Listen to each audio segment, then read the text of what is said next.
តម្លៃមាសបានធ្លាក់ចុះនៅរសៀលនេះបាទស្វាគមន៍បងប្អូនទាំងគ្នាមកជួបខ្ញុំបាននេះឃើញនៅក្នុងវីដេអូថ្មីតម្លៃមាសបានធ្លាក់ចុះជាថ្មីម្ដងទៀតហើយចឹងជាឱកាសល្អមែនទែនសម្រាប់បងប្អូនដែលមានបំណងនៅក្នុងការចង់ទិញមាសបងប្អូនអាចធ្វើការបើកគណនីដើម្បីទិញជាមាសស្រស់ក៏បានចង់ទិញជាមាសប្រចាំថ្ងៃក៏បានដែរនៅរសៀលម៉ោង2:03ថ្ងៃទី4ខែ5ឆ្នាំ2026នេះយើងឃើញថាតម្លៃមាសបានធ្លាក់ចុះដល់តម្លៃ$5,520នៅក្នុងមួយតម្លឹងឬក៏ស្មើ$4,582នៅក្នុងមួយអោននៅថ្ងៃច័ន្ទនេះតម្លៃមាសបានបើកផ្សារមកហើយគឺធ្វើការធ្លាក់ចុះរហូតមកដល់រសៀលនេះគឺមិនទាន់មានកម្លាំងនៅក្នុងការឡើងត្រឡប់ទៅវិញទេប៉ុន្តែបានធ្លាក់ចុះដល់ជិតដល់តម្លៃដែលខ្ញុំបានធ្វើការរងចាំទិញហើយខ្ញុំមានតំបន់2សម្រាប់ឲ្យបងប្អូនទាំងអស់គ្នានៅក្នុងការរងចាំទិញនិងរងចាំលក់បងប្អូនអាចធ្វើការរងចាំទិញមាសនៅតម្លៃ$4,565ទៅ$4,555នៅក្នុងមួយអោនហើយក៏អាចរងចាំលក់មាសនៅតម្លៃ$4,650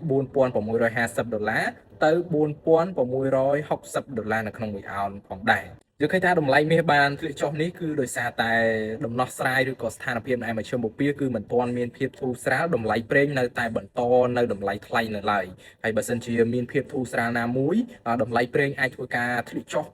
ពេលនោះហើយតម្លៃមាសអាចនឹងធ្វើការងើបឡើងវិញភ្លាមៗផងដែរការធ្លាក់ចុះនេះគឺមិនមែនជារឿងដែលត្រូវព្រួយបារម្ភទេប៉ុន្តែជាអ្វីដែលបងប្អូនទាំងអស់គ្នារងចាំនៅក្នុងការទិញពីព្រោះថានៅពេលដែលធ្លាក់ចុះគឺបានដល់តម្លៃល្អដែលបងប្អូនទាំងអស់គ្នាចង់បានផងដែរចឹងបងប្អូនអាចធ្វើការទិញបានប៉ុន្តែត្រូវតែបែងចែកចំនួនដែលបងប្អូនទិញឲ្យបានច្បាស់កុំភ្លេចរងចាំមើលទាំងអស់គ្នាទៀតថាតើតម្លៃមាសនឹងបន្តធ្លាក់ចុះទៅទៀតឬក៏អាចមានការបកឡើងមកវិញដោយសារយើងឃើញការកាលពីសប្តាហ៍មុនចុះហើយគឺធ្វើការឡើងមកវិញឲ្យយើងទទួលបានផលចំណេញច្រើនមែនទែនចឹងបងប្អូនអាចជួយនៅក្នុង Channel Telegram ក៏ដូចជា Follow Page Facebook ដើម្បីទទួលបានព័ត៌មានថ្មីៗបំផុតផងដែរ